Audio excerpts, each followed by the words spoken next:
8 సంవత్సరాలు అనుకుంటా 18వ కప్పు ఇది రాయల్ ఛాలెంజర్స్ బెంగళూరుకి.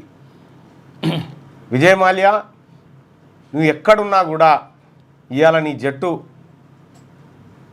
నువ్వు బొడ్డుతాడు కోసినటువంటి జట్టు ఇవాళ ఎట్టకేలకు విజయం సాధించింది.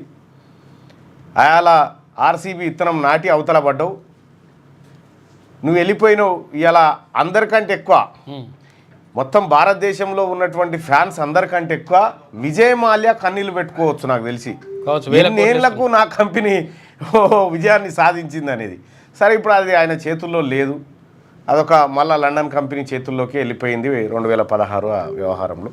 ఆ తర్వాత రాయల్ ఛాలెంజర్ స్పోర్ట్స్కి సంబంధించినటువంటి లిమిటెడ్ కంపెనీగా మారిపోయింది. ఏదేమైనప్పటికీ కూడా విజయ్ మాల్యా గారు మిమ్మల్ని చూస్తుంటే ఇప్పుడు వాస్తవానికి మీరు నాటిపోయిన జట్టు గెలిస్తేనే దేశం అంతా ఇట్లా ఊగింది నిన్న రాత్రి.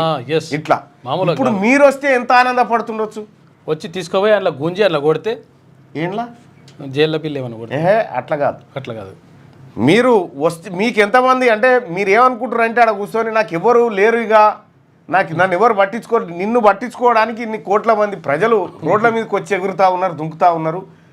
ఆటగాళ్ళకి అంతుంటే ఓనర్ని ఇంకెంత మెచ్చుకుంటారు.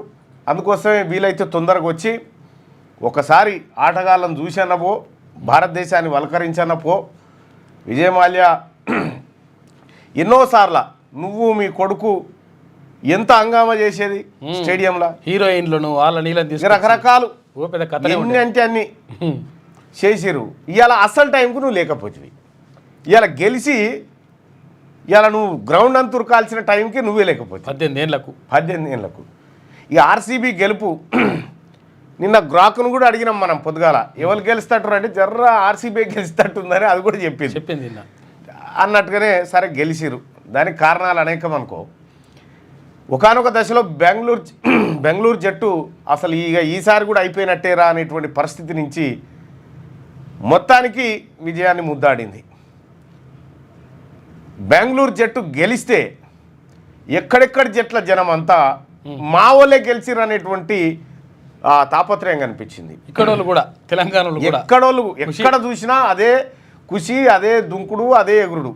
సరే చేసుకోవడానికి పండుగ అక్కర కాబట్టి చేసుకున్నారు. కానీ ఆర్సీబీ గెలుపును మరో కోణంలో చూస్తే ఒక ఆయన వార్డు మెంబర్ కోడిపోయి, సర్పంచ్ కోడిపోయి, ఎంపీడీస్ కోడిపోయి, జెడ్పీడీస్ కోడిపోయి మళ్ళా నామినేషన్ వేస్తాడు చూడు. మళ్ళా నామినేషన్ వేస్తే పిలవకుండా ఎంట పోతారు చూడు జనం, సానుభూతి పాపమని. ఆ పాపం, అయ్యో పాపం అనేటువంటి ఆ గెలుపు నిన్న కనిపించింది. ఎక్కడ సంబురాలు, ఎక్కడ లెక్క.